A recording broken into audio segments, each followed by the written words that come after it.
I flew all around the world to find the most insane military traditions, and what I discovered will blow your mind. This soldier is about to jump into a public fountain. This one is wearing a 10-pound hat made of bear fur in 100-degree heat, and these guys are literally carrying a wooden hand like it's the Holy Grail. You are not going to believe what armies do when they're not fighting. We're going to show you everything, from soldiers who keep their rifles at home to secret dinner parties with rules so strict you'll get kicked out for passing the salt wrong. I spent thousands of dollars and hundreds of hours researching these bizarre rituals, and I promise you, by the end of this video you'll see soldiers in a completely new way. We're counting down 12 traditions that are so crazy they sound fake. We even got access to exclusive footage of some of these ceremonies that you can't see anywhere else. This isn't just about weird rules, it's about honor sacrifice and some seriously intense history. So, if you've ever wondered what the toughest soldiers in the world do behind the scenes, you've come to the right place. Make sure you watch until the end, because the last tradition involves a secret challenge that could get you a free drink or cost you a fortune. It's absolutely wild. Subscribe right now because we're about to dive into the craziest army traditions ever created, and you don't want to miss a single second of this. Let's go! First up is the French Foreign Legion, one of the most mysterious and legendary fighting forces in the world. Every year, on April 30th, these elite soldiers celebrate Cameron Day, and it all revolves around a single wooden hand. This isn't just any piece of wood, it's the prosthetic hand of Captain Jean d'Anjou. In 1863, Captain d'Anjou and just 65 legionnaires were protecting a convoy in Mexico when they were ambushed by over 3,000 Mexican soldiers at Hacienda Cameron. Outnumbered almost 50-1, the legionnaires refused to surrender. Captain d'Anjou's wooden hand was recovered and became the Legion's most sacred relic. It represents the soul of their fighting force, a physical reminder of what it means to be a legionnaire. Today, Cameron Day is the Legion's most important holiday. The wooden hand is brought out from its museum case, paraded through the Legion's headquarters in Aubagne, carried by a decorated veteran. Thousands of active legionnaires gather, thousands of former legionnaires gather, to honor the sacrifice of those 65 men, that their code of honor was forged in blood and sealed with a wooden hand. Next we go to Russia, where on August 2nd you might see something truly unbelievable. Elite paratroopers in their signature blue-striped shirts and berets jumping into public fountains. This is Airborne Troops Day, or VDV Day, one of Russia's wildest and most famous military celebrations. The VDV are the Russian airborne forces, known for their toughness and first-to-fight mentality. Some say it started because paratroopers see the reflection of the sky in the water, reminding them of the sky they jump from.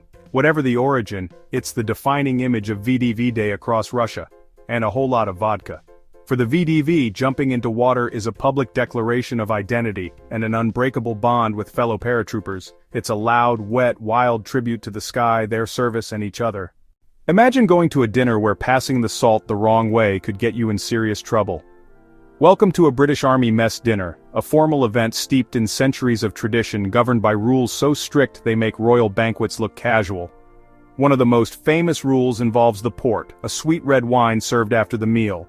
It must be passed to the left, port to port, and it must never ever touch the table as it makes its way around.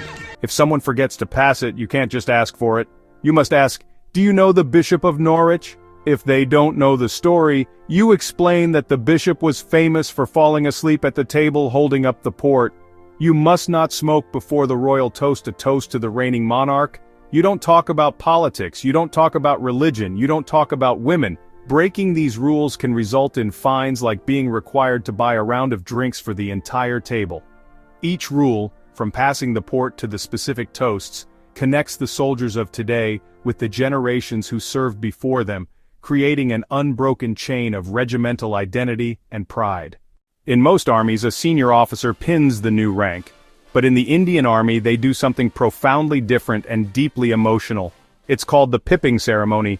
When a cadet officially becomes a commissioned officer, instead of a general or commander, parents and family members step onto the parade ground to pin the stars onto their sons' or daughters' shoulders.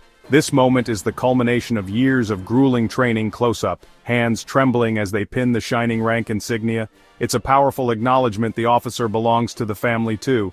Veteran fathers, retired officers, pinning ranks on their sons. The pipping ceremony is more than a promotion. It's a sacred contract between the family, the new officer, the nation they have sworn to protect. For soldiers in the Israel Defense Forces, a beret isn't just part of the uniform, it's the symbol of everything they've endured to become part of an elite unit. And you don't just get issued one, you have to earn it in a grueling ceremony known as the Masa Kumta, or Beret March. These are incredibly long, punishing marches that can stretch for dozens of miles. As the sun rises, they arrive at a historic site like the Western Wall or Masada. They remove the olive-green training beret and receive the colored beret of their unit, purple for the Givati Brigade, brown for Golani Maroon for the paratroopers. The moment is electric with emotion and pride. Receiving the beret means they are no longer trainees, they are combat soldiers, full members of the Brotherhood. When you think of military equipment on the front lines, you probably think of tanks, rifles, and tents. You probably don't think of a sauna. But for the Finnish army, a field sauna is just as essential as ammunition. The sauna is a cornerstone of Finnish culture, a place for physical cleansing and a place for mental cleansing. The Finnish Defense Forces have ingeniously integrated it into their military doctrine, even building saunas in the middle of active war zones and training exercises.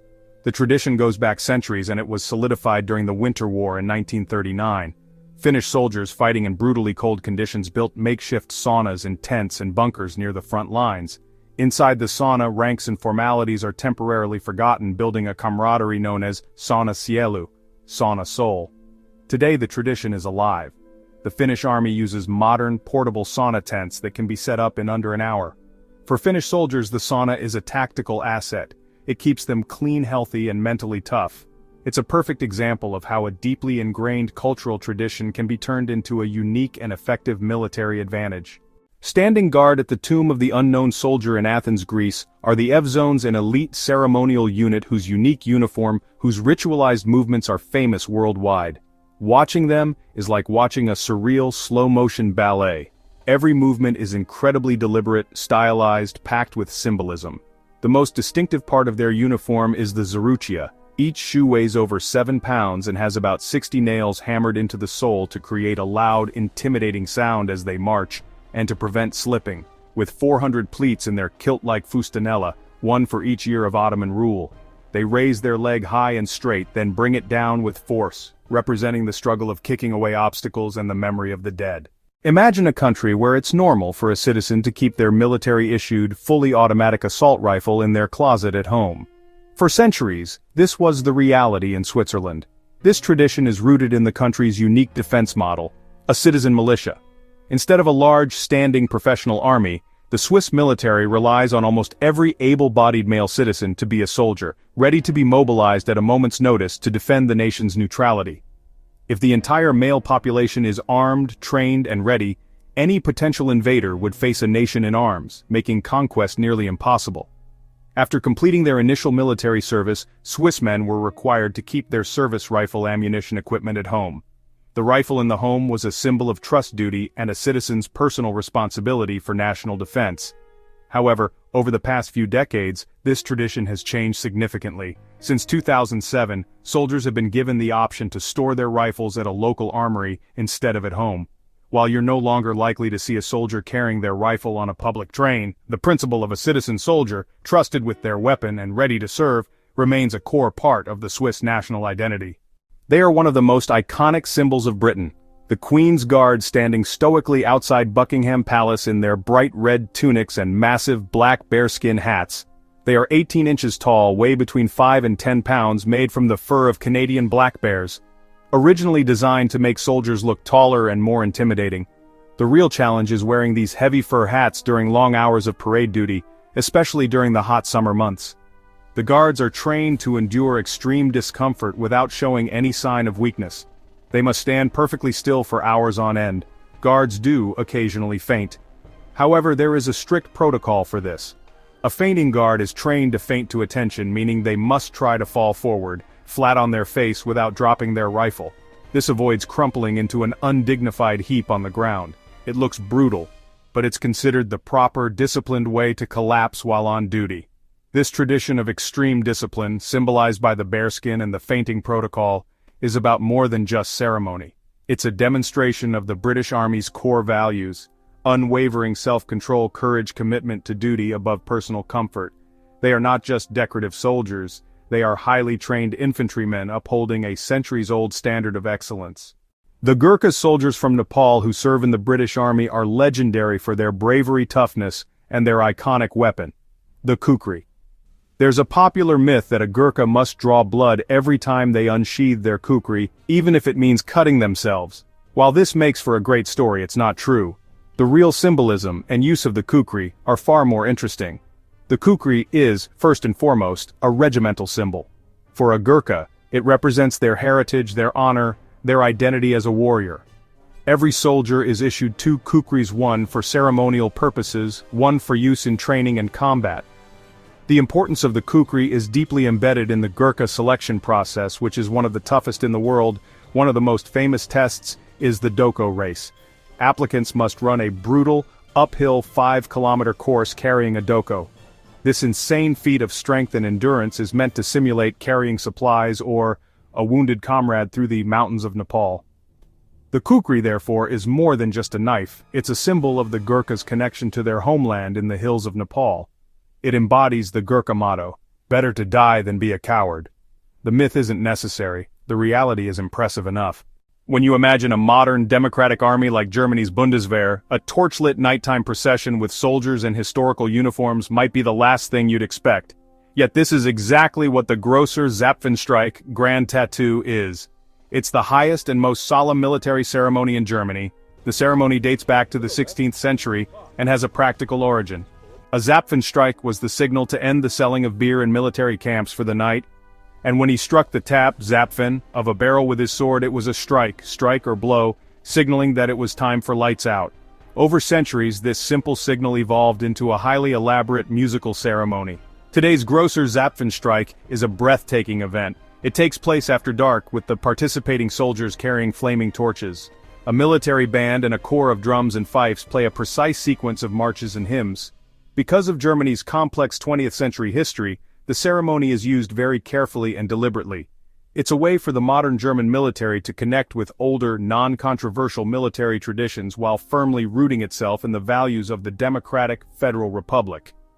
It's used to say farewell to retiring chancellors, presidents, defense ministers, or to honor troops returning from dangerous deployments abroad.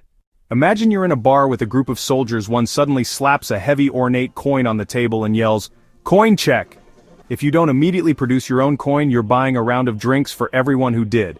This is the tradition of the challenge coin, a small but hugely significant part of modern military culture, especially in the U.S. Army. These coins are more than just souvenirs, a symbol of belonging, a mark of achievement, a key to a secret club. The origin story is debated, but the most popular tale comes from World War I. A wealthy American lieutenant had special bronze medallions made for his squadron. One of his pilots was shot down and captured by the Germans. He escaped, but at French lines they thought he was a spy and prepared to execute him. The only thing he had to prove his identity was the small medallion in a pouch around his neck. The French recognized the squadron insignia and spared his life. The practice slowly spread through the military. Today, units commanders and even the president have their own unique challenge coins. Receiving a coin, especially from a high-ranking officer, is a huge honor, a physical token of shared experience. These small metal discs represent battles fought, friendships forged, service rendered. A tangible piece of a soldier's history, a secret handshake you can hold in your hand. And that's it! 12 of the most bizarre and incredible army traditions from all over the globe. From a sacred wooden hand in France, fountain diving paratroopers in Russia, and secret dinner party rules in Britain, these rituals are absolutely wild. Thank you for watching. Hit that like button and we'll see you in the next video.